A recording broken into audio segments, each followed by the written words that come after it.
오늘도 우리 주님의 은혜와 평화를 빕니다. 우리 주님의 은혜와 그 크신 사랑이 우리를 가득 채우고 흘러넘쳐서 우리의 가족들과 친구들, 우리가 만나는 모든 사람들, 그리고 우리가 잘 알지 못하지만 전쟁의 고통에 놓여 있는 사람들, 그리고 가난과 삶에 지친 모든 사람들에게 흘러가길 소원합니다. 이 앞자리에 나오면은 저는 항상 굉장히 떨립니다. 우리 혜영이도 마찬가지였을 거고, 우리 찬양팀의 한 친구는 항상 손에 땀이 나서 굉장히 고생을 하고는 하죠. 네, 앞에 서는 것은 굉장히 떨리는 것이지만 그래도 우리가 함께 이 예배를 세워가고 있음을 느끼게 되는 그런 생각이 듭니다. 아웃리치 지난번에 우리 고2들과 다녀왔었는데요. 그때 첫날에 장을 보고 숙소로 돌아가는 길에 제 옆에 앉아있던 한 친구가 저한테 이런 얘기를 했어요. 저는 불교가 잘 맞는 것 같아요. 그래서 저는 왜? 하고선 물었어요. 그랬더니 불교에서는 삶이 고해, 고통의 바다래요. 그 말이 맞는 것 같아요. 저 그렇게 말을 했어요. 그래서 저도 적극적으로 동의했어요. 저도 그 가르침이 좋다고 생각한다. 그렇게 대답을 했어요. 이것은 인간의 삶에 대한 중요한 통찰임에는 틀림이 없죠. 인생이 고통스럽다라고 생각을 한 것은 제 기억을 믿을 순 없지만 중학교 1학년쯤이었던 것 같아요. 어떻게 그렇게 생각하게 되었었는지는 저도 잘 모르겠어요. 아마도 기억이 잘 나지 않는다는 게 그때가 힘들었다는 증거일 것 같기도 해요. 학업은 별로 스트레스거리도 아니었던 것 같아요. 그냥 이 학교라고 하는 새로운 사회가 제게는 좀 버거웠던 것 같아요. 청소년기를 통과하면서 그 고통스러운 시간을 보내면서 저는 나는 왜 살고 있을까? 인생은 살만한 걸까? 하는 질문을 제 마음 어딘가에 눌러놓고서 힘들 때마다 꺼내어 봤던 것 같아요. 꽤 자주 생각했어요. 힘든 순간은 굉장히 다양했어요. 친구와의 관계에서 초조했던 날들도 있었고 부모님과의 갈등이 폭발했던 날들도 있었어요. 때로는 이 사회가 만들어주는 이상적인 모습과 지금의 나의 성적 같은 거는 너무 달라서, 너무 차이가 심해서 나의 그 현실을 알아갈 때마다 좌절한 날들도 있었어요. 그런데 언제부턴가 인정이 되었어요. 인생은 원래 그렇구나. 삶의 기본값이 고통이구나. 그게 인정이 되었어요. 제가 석가의 가르침을 잘 알진 못하지만 그 친구가 배운 대로 삶이 고통스럽다는 것을 인정하고부터는 적어도 이전만큼 고통스럽지는 않았던 것 같아요. 저는 여러분이 다윗과 같은 마음을 품고 살아가길 기도하지만 다윗과 같은 삶을 살진 않기를 기도해요. 모순적인 기도지만 정말 그래요.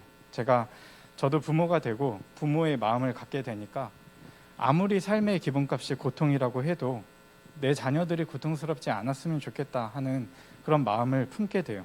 그런데요, 다윗의 삶의 후반부를 보여주는 이 본문이 우리가 마주한 삶의 진실이에요. 여러분이 아는 다윗의 삶을 한번 떠올려 보시길 바라요. 사울 앞에서 마음을 안정시키는 훌륭한 연주가의 모습이 떠오르나요? 아니면 그 골리앗과의 싸움에서 너는 칼과 창으로 내게 나오지만 나는 만군의 여호와 하나님의 이름으로 너에게 간다 라고 하면서 당차게 나아갔던 그 승리자 다윗의 모습이 떠오르나요? 아니면 사울의 숱한 배신과 살해 시도에도 불구하고 끝까지 사울을 적대하지 않았던 신실했던 다윗의 모습이 떠오르나요? 이 모든 모습은 다윗의 삶에서 단편적인 모습이에요. 인스타에 올리면 좋아요를 많이 받을 수 있겠지만 다윗의 삶의 전부는 아니에요. 전체적으로 다윗의 삶을 보면은 저는 감히 상상하기 어려운 끔찍한 고통의 시간들을 살았어요. 다윗이 왕이 되고선 전성기를 구가하게 되었을 때 그는 밧세바를 범하는 죄를 저질렀죠. 그리고 나단의 예언처럼 다윗과 밧세바 사이에 낳은 아이가 죽게 되었어요. 슬픈 그들의 마음에 위로가 되었던 것은 얼마 지나지 않아 태어났던 솔로몬이라고 하는 아들이었어요. 그 기쁨이 얼마나 지속되었을까요? 얼마나 흘렀는지 모르겠지만 다윗의 아들 암논이 배다른 형제 압살롬의 누이 다말을 범하는 일이 생겼어요. 그 후에 딸 다말이 압살롬의 집에서 처량하게 지낸다는 소식을 듣게 되었을 때 다윗은 속이 뒤집어졌다고 성경은 기록하고 있어요. 그로부터 2년이 지나고 어쩌면 다윗에겐 그 사건이 서서히 잊혀지고 아물어갈 즈음에 압살롬은 양털을 깎는 일에 다윗의 모든 아들들을 불러냈어요. 그리고 그 암논을 죽였어요. 그리고 압살롬은 다윗의 영토도 아닌 그슬 왕 달메에게로 도망을 쳤어요. 다윗의 마음을 한번 여러분이 헤아려 보시길 바라요. 성경은 이 시절 다윗에 대해 이렇게 짧게 기록하고 있어요. 사무엘하 13장 37절인데요. 다윗은 날마다 그의 아들로 말미암아 슬퍼하니라. 시간이 흘러도 압살롬을 그리워하는 다윗의 마음을 눈치챈 그 요압이 압살롬을 데려올 작전을 세웠어요. 그리고 왕의 명령을 받아서 요압은 그술에서 압살롬을 데리고 이 예루살렘으로 돌아왔어요. 그런데 이 다윗의 마음이 막상 그 아들이 오니까 굉장히 복잡해졌어요. 그리워했던 사랑하는 아들이 왔지만 암논, 또 다른 아들을 죽인 아들을 참아 볼 자신이 없었던 거예요. 그래서 압살롬이 오게 되었을 때 그가 내 얼굴을 보지 못하게 하라라고 하는 명령을 내렸어요. 압살롬에겐 이 일이 상처가 됐을 수도 있을 거예요. 아버지가 암논에게 적절한 처벌을 했으면은 이런 일은 애초에 벌어지지도 않았을 텐데 하는 그런 마음에 화가 났을 수도 있을 것 같아요. 어쨌든 이 아버지로부터 수용되지 못했던 그 상처는 압살롬이 다른 생각이 들게 하기에 충분했어요. 예루살렘으로 돌아왔을 때 이 압살롬의 인기는 대단했어요. 정의롭고 지혜로운 그는 재판에서 두각을 나타냈고 민심이 다윗에서 압살롬으로 기울었어요.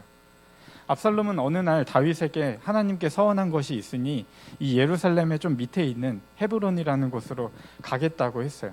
그래서 그곳에 가서 스스로 왕이 되어서 반역을 일으켰어요.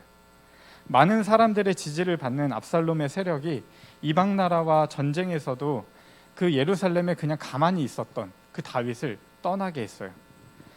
압살롬은 다윗의 후궁들과 동침하고 죽이려고까지 했어요. 이 안정적인 예루살렘에서 쫓겨난 다윗에게 이런 상황들은 어쩌면 은혜였을지 모르겠지만 그거는 아주 훗날에 우리가 바라보는 제3자의 시각일 뿐이지 다윗 자신에게는 엄청난 고통이었을 거예요. 삶의 기본값은 고통이 맞아요. 그리고 우리의 삶은 하나님의 은혜예요. 굉장히 모순적인 말 같지만 이런 논리라면 고통은 하나님의 은혜예요. 말장난이 아니고요. 광야에서 다윗은 기도가 회복되기 시작했어요. 전성기를 구가할 때 다윗은 어쩌면 그의 기도를 잃어버렸을지도 모르겠어요. 그런 다윗이 기도를 회복해서 그가 압살롬을 피해 다니면서 이런 시편을 지었어요. 시편 3편인데요. 여호와여 나의 대적이 어찌 그리 많은지요. 일어나 나를 치는 자가 많으니이다. 많은 사람들이 나를 대적하여 말하기를 그는 하나님께 구원을 받지 못한다 하나이다. 내가 누워 자고 깨었으니 여호와께서 나를 붙드심이로다. 구원은 여호와께 있사오니 주의 복을 주의 백성에게 내리소서. 이 5절 이하를 한 문장으로 제가 표현을 해보자면 나는 주님의 것입니다. 제 삶은 주님의 것입니다. 라고 할 수 있을 것 같아요. 고통이 기본값을 사는 다윗의 방식은 나는 주님의 것이라고 고백하며 사는 삶이었어요. 다윗은 군대를 셋으로 나누어서 예루살렘으로 보냈고 그중 요압의 군대가 압살롬을 잡았어요. 압살롬을 잡은 병사들은 이 압살롬을 왕의 아들이기 때문에 함부로 해하진 못했었어요. 그러나 이 요압은 지체할 수 없다면서 압살롬을 찔렀고 청년 10명이 압살롬을 죽였어요. 전령이 도착했을 때 다윗은 기대를 품었어요. 압살롬이 괜찮은지.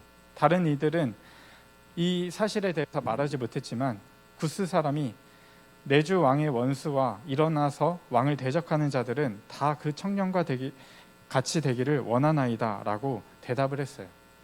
이 말을 알아들은 다윗은 너무 마음이 아파서 눈물을 흘렸어요. 그러면서 말한 대목이 오늘 말씀의 제목인 압살롬아 내 아들 압살롬아 차라리 내가 너를 대신하여 죽었더라면 이라고 하는 슬픔의 외침이었어요. 아마 구약에서 가장 슬픈 장면이 아닐까 싶기도 해요. 이 터져나온 슬픔이지만 주변 사람들의 목숨 건 충성을 무용지물로 만드는 그런 슬픔이기도 했어요. 요압은 이 다윗이 슬퍼하는 것이 화가 나서 따지기까지도 했어요. 당신이 그렇게 슬퍼하면은 당신이 보내서 압살롬을 잡은 우리는 뭐가 되냐라고 하는 거죠. 이 다윗의 고통은 슬픔마저 슬퍼할 수 없는 그런 고통이 아니었을까 하는 그런 생각이 들어요. 다윗의 참혹한 슬픔을 닮은 비슷한 그 슬픔을 경험한 일이 오늘날에도 있었어요. 1999년에 미국 콜로라도 주에서 총기 난사 사건, 오늘날 총기 난사 사건의 원조격인 그 콜럼바인 고등학교 총기 사건이 있었어요. 이건 원한 관계도 아니었고 별다른 이유가 없었어요. 그냥 에릭과 딜런이라고 하는 졸업반 학생이 900발 정도의 총을 쐈고 학생과 교사 13명이 죽고 24명이 부상을 당했던 사건이에요. 가해자가 청소년이어서 더욱더 충격적이었던 이 사건에서 사람들은 이것의 원인을 찾기 위해서 도대체 부모가 어떤 사람들이길래 하는 질문을 던졌어요. 그런데 가해자 중 한 사람이었던 딜런의 엄마가 이 사건 이후 17년 정도의 기록들을 자신이 일기로 남기고 그것들을 발췌해서 책으로 냈는데요. 그 책 제목이 나는 가해자의 엄마입니다 라고 한 책이에요. 때로는 인과관계가 분명한 고통은 우리 삶에서 이해가 되기도 해요. 근데 삶의 기본값이 고통이라고 얘기한 데에는 대부분의 고통이 인과관계로 설명이 안 되기 때문이죠. 가해자의 가정에서 가정학대나 경제적 궁핍이나 아니면 부모의 방임이나 아니면은 무관심이나 이런 것들이 있었더라면 차라리 우리는 이 섣불리 이 사건의 원인에 대해서 말했을지도 모르겠어요. 그런데 오히려 그런 조건들과는 거리가 먼 화목하고 풍요로운 가정 환경에 이 아이가 있었어요. 가해자였던 딜런의 엄마인 그 수라고 하는 여자는 사건에 대한 전화를 받고 나서 자신의 아들이 가해자인 것 같다라는 그런 짐작을 하게 되었을 때 이런 기도를 했다고 해요. 차라리 우리 아이가 죽었으면 좋겠다. 그리고 그 기도는 그 엄마에게 인생에서 가장 후회되는 기도가 되었어요. 아, 내 아들 압살롬 하는 그 심정을 온전히 이해할 수 있는 사람은 가해자 딜런 엄마밖에 없을지도 모르겠어요. 그 이후의 삶에 대해서 그 딜런이라고 하는 아이의 아빠는 이렇게 표현했다고 해요. 토네이도가 우리 집을 무너뜨렸고 우리는 남은 작은 부분에서 살아야 했다. 고통을 마주한 다음에 그 이후의 삶에 대해서 이렇게 표현한 것이죠. 그리고 엄마 수는 이렇게 말했어요. 가슴이 찢어진다라고 하는 것은 비유가 아니라 묘사였다. 찢어진다라고 하는 게 비유가 아니라 정말 그랬다라고 하는 거죠. 그리고 날마다 내 앞에 놓인 일에서 가능한 빨리 도망가고 싶은 생각이 들었다. 모든 사람이 이렇게 끔찍한 고통을 마주하고 살진 않지만 누구나 이 엄마의 말에 공감할 거예요. 우리는 고통을 마주하게 될 때 제일 먼저 드는 생각은 도망가고 싶다일 거예요. 앞서 한 친구가 이야기했던 것처럼 우리의 삶은 고통의 바다가 맞을지도 몰라요. 가장 불행한 삶은 어쩌면 삶의 본질인 그 고통을 회피하는 삶일지도 모르겠어요. 삶이 고통의 바다임을 인정하면서도 인스타그램에는 고통이 없잖아요. 삶을 삶답게 살아가려면은 삶의 진실을 마주할 필요가 있어요. 바울이 마주한 삶의 진실도 그랬죠. 바울이 뭐라고 고백했냐면 오호라 나는 공고한 자로다. 이 사망의 몸에서 나를 누가 건져내랴 라는 고백을 했죠. 내가 지금 마주하고 있는 이 삶에서 힘든 삶에서 도망가고 싶다라고 하는 마음이 든다면 여러분은 지금 제대로 삶을 살아가고 있는 거예요. 고통이라는 삶의 진실을 마주하고 있는 거예요. 우리의 삶의 모범 되시는 예수님께서도 그러셨죠. 마태복음 26장 39절 앞쪽의 말씀인데요. 만일 할만하시거든 이 잔을 내게서 지나가게 하옵소서. 이게 우리의 모범 되시는 예수님의 기도였어요. 피하고 싶다. 우리가 다윗이 마주한 고통도 또 예수님이 마주한 고통도 있는 그대로 받아들여지지 않는다면은 복음을 이해하기 어려워요. 다윗의 영웅적인 모습이나 예수님은 나와는 전혀 다른 어떤 분으로 생각하면 복음을 온전히 이해하기가 어려워요. 인스타에 올라오는 모습만으로 그 사람을 온전히 알 수 없듯이 우리는 그분들이 마주한 그 고통을 마주할 필요가 있어요. 다윗에게나 예수님에게나 삶은 고통 그 자체였고 그 고통을 피할 수만 있다면 피하고 싶은 게 사실이었어요. 여기까지는 우리 예수님에게도 우리에게도 같아요. 모두에게 같아요. 삶이 고통의 바다라는 것까지는요. 그러나 예수님께서 내신 다른 길이 있어요. 그것은 오직 한 길이기도 해요. 26절 39절의 후반부를 보면은 그러나 나의 원대로 마옵시고 아버지의 원대로 하옵소서라고 하는 기도를 드려요. 예수님이 마주한 고통스러운 삶의 끝은 정치범으로 몰려서 십자가에 참혹한 방법으로 처형당하는 것이었어요. 그 삶을 끝까지 마주하고 사셨어요. 그런데 어떻게 해서 이 고통뿐인 삶이 온 세상을 구원하는 삶이 되었을까요? 그 삶을 끝까지 살아가는 방식 때문이죠. 하나님께 순종하며. 고통을 마주한 삶을 누가 감히 해석할 수 있을까요? 아, 내 아들 압살롬 하고 외치는 그 다윗의 고통을 누가 감히 해석할 수 있을까요? 나의 고통이든 남의 고통이든 알 수 없는 영역이죠. 그래서 우리는 그것을 신비로 남겨놓아요. 다윗의 시편들을 보면은 이 고통뿐인 삶의 이유를 알기 위해서 애쓰기보다는 고통뿐인 삶이어도 주님의 크신 계획을 다 알 수 없음을 생각하면서 기도하는 삶을 살았어요. 우리가 앞서 찬양할 때 고백했던 것처럼 기뻐서 찬양하는 게 아니라 찬양해서 기쁘고 평안해서 감사하는 게 아니라 감사해서 평안하고 또 뭐였죠? 그 다음 가사가 갑자기 생각이 안 나네요. 어쨌든 그랬어요. 예수님처럼 그러나 나의 원대로 마옵시고 아버지의 원대로 하옵소서 하는 그 기도하는 삶, 그것이 우리에게 필요한 것이죠. 그리고 우리가 잘 알고 있는 예수 그리스도는 다윗의 자손이라고 불리게 되었잖아요. 찬양 시선의 가사에서 이런 가사가 있죠. 모든 시선을 주님께 드리고 살아계신 하나님을 느낄 때 내 삶은 주의 역사가 되고 하나님이 일하기 시작하네. 오늘 성경을 보는 우리는 아주 쉽게 이 다윗의 자손 예수라는 말을 할 수도 있어요.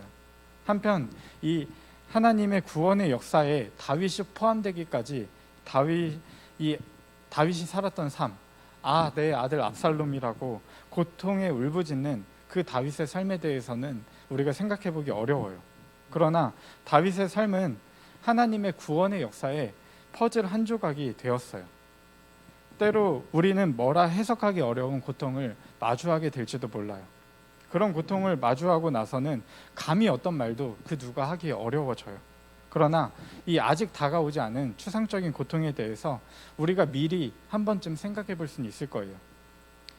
예수 그리스도를 믿는 우리에게 고통은 삶의 진실을 마주하게 하고 우리를 더욱 인간답게 만들고 우리를 더욱 기도하게 하고 우리를 더욱 사랑하는 사람으로 만들어서 결국 하나님의 구원의 역사에 포함되게 만드는 고통이에요. 우리의 삶은 그래서 살만한 것이죠. 헤어나올 수 없는 아픔을 살아도 삶은 살만한 것이에요. 다 알 수 없지만, 그래서 우리는 그것을 신비라고 부르지만 참 특이하게도 하나님께서는 십자가를 통해서 이 세상을 구원해 가셔요. 하나님은 십자가로 이 세상을 구원해 가셔요. 그 신비가 오늘 믿어지는 우리 모두가 되기를 축복합니다. 기도하겠습니다.